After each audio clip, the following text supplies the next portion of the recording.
Okay, so the rules pretty much say that the things you cannot modify are the firewall between,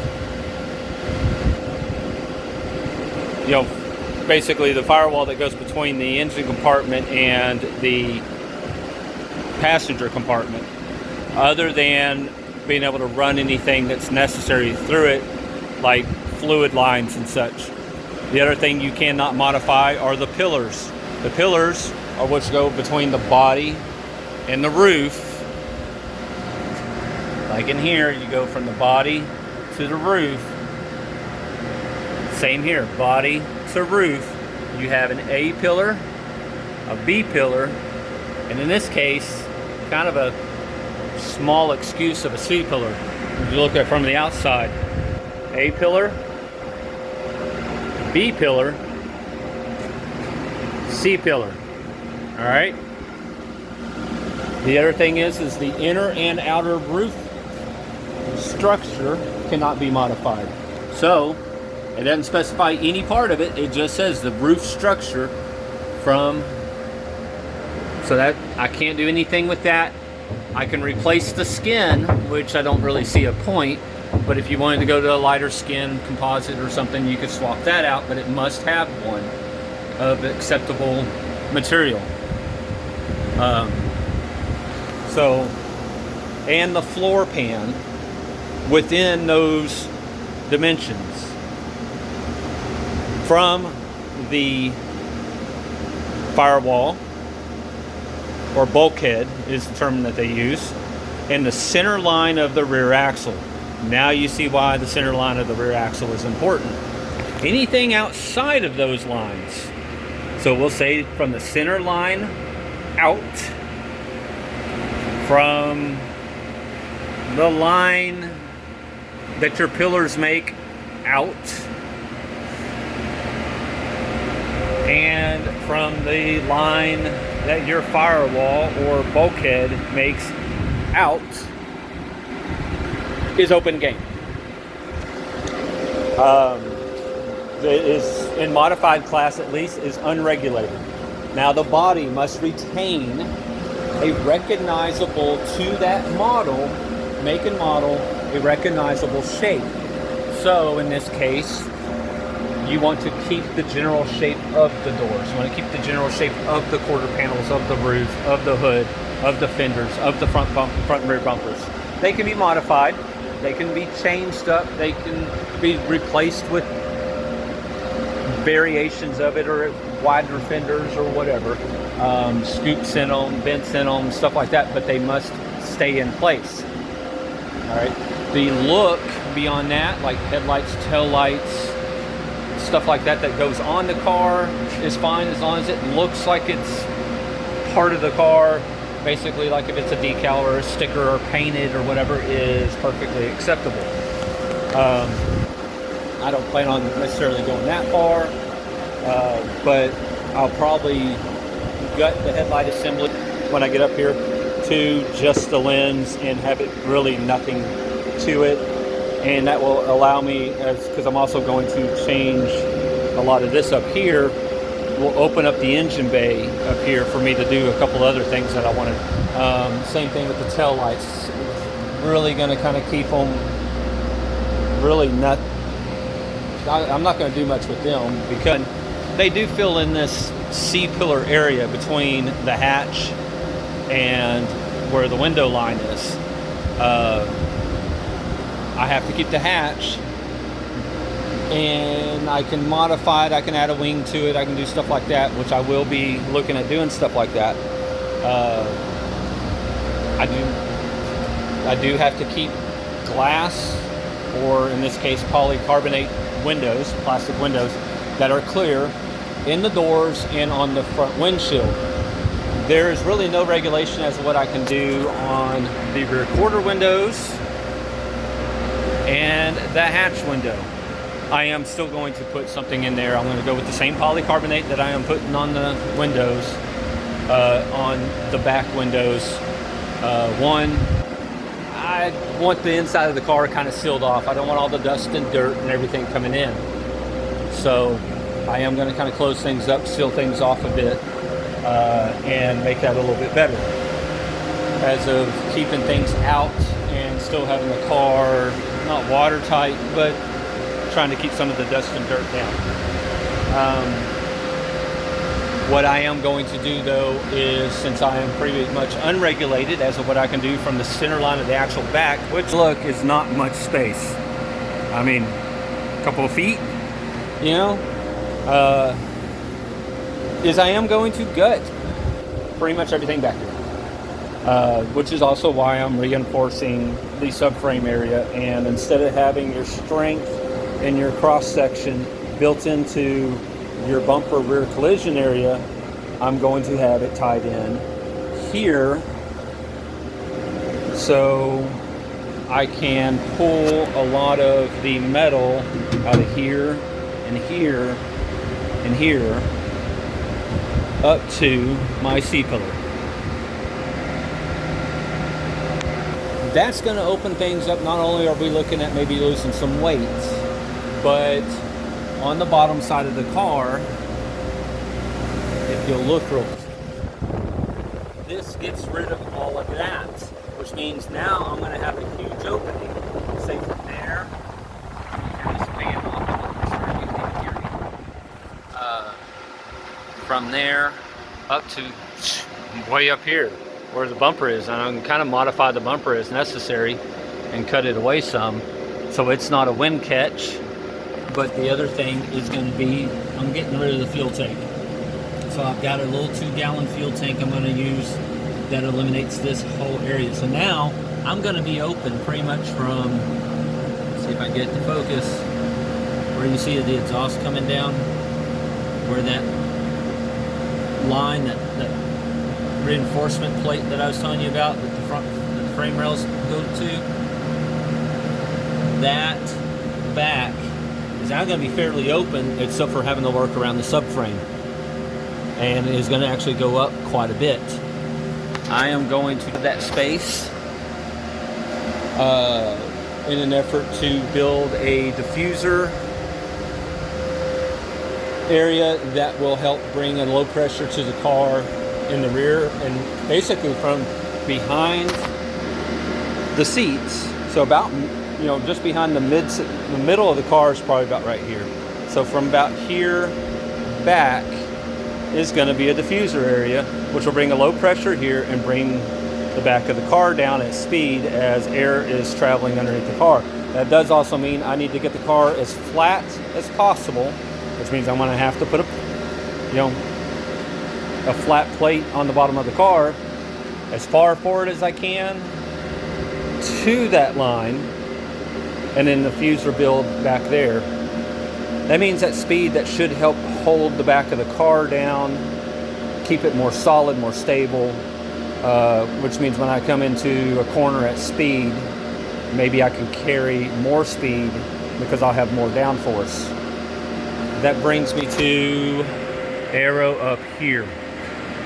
So wind coming off of this is dropping down here, and as most notchbacks, hatchbacks, whatever, have an issue with, is as it drops, you get turbulence here, you get turbulence here, which we're going to try to eliminate some of that, obviously, or we got the wind coming up here, and you create turbulence, which is now a drag on the back of the car. So the fix for that is I will end up putting a roof spoiler here to extend the airflow past the back of the car, where then I'll end up having a actual wing that will come through the window opening of the hatch, bolted down or mounted down at the frame rails.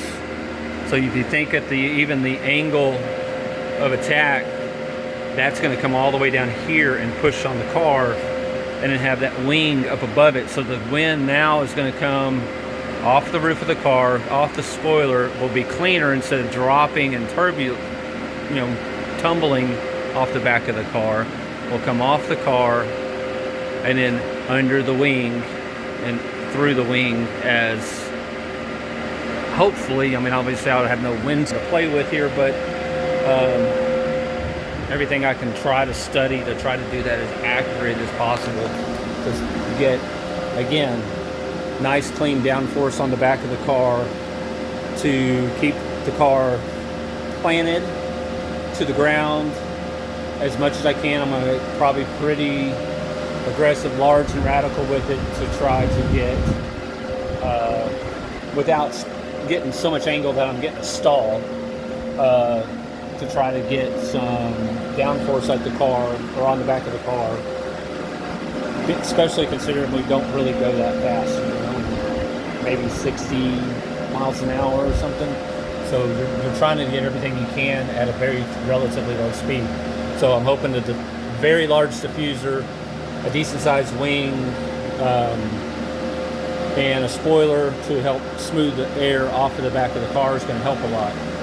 So car, I've got a lot to do. I've got to gut everything up here and move the radiator as far forward as I can. Try to build a box and everything so I can get the air to go actually through the radiator. I'm going to modify the hood, get an extraction vent here, and probably build a box so I can get the air to come through the radiator, up and out the hood. And although being that it's an off-road car, I really can't do much as in putting a splitter on the front, but I can do something better than nothing, because the design of this car is obviously not, you know, aerodynamic, and the fact that it's designed to be able to pull in the air in or underneath the, you know, to split it and have it go in or over the car. So I'm sure I've got a lot of air going underneath the car. So I'll see what I can do about a spoiler, but it's obviously going to be high off the ground, so it's not going to be all that efficient, but anything that it does divide should either send it through the radiator and out the hood or over, especially if I block off like these fog light openings and I try to get everything the way the radiator wants to go through the hole and through the radiator and out, or just once the airflow kind of runs stagnant there, it can just wall and go over the car,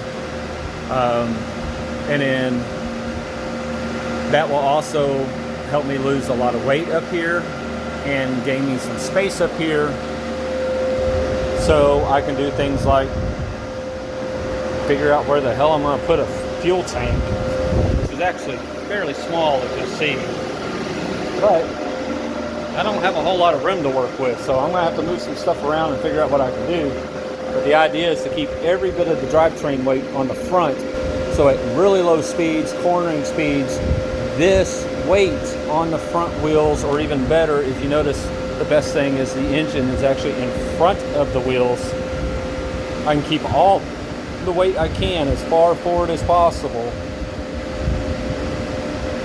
and very little weight in the back, but then downforce created at speed, because I still want to be able to swing the rear end around when I want to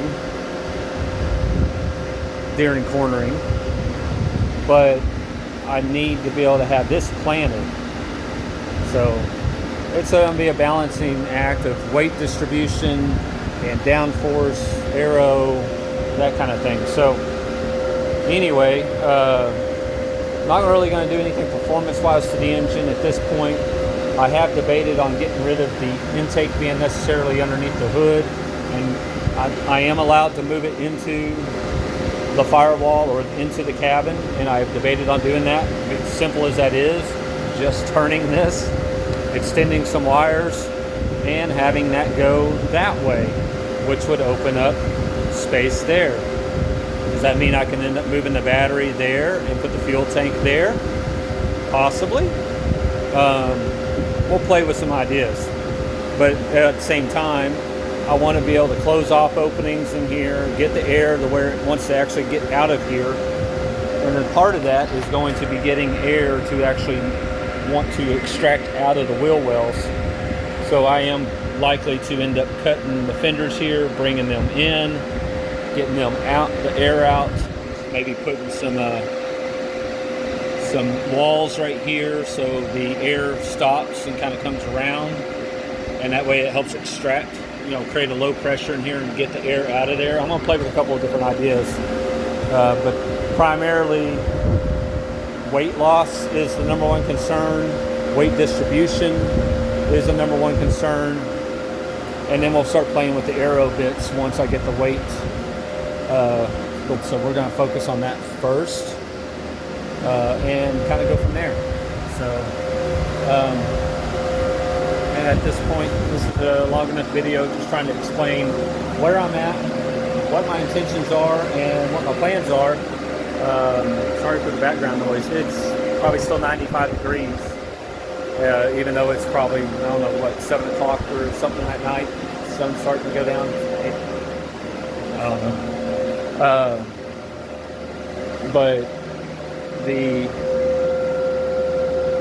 idea, like I said, is weight loss.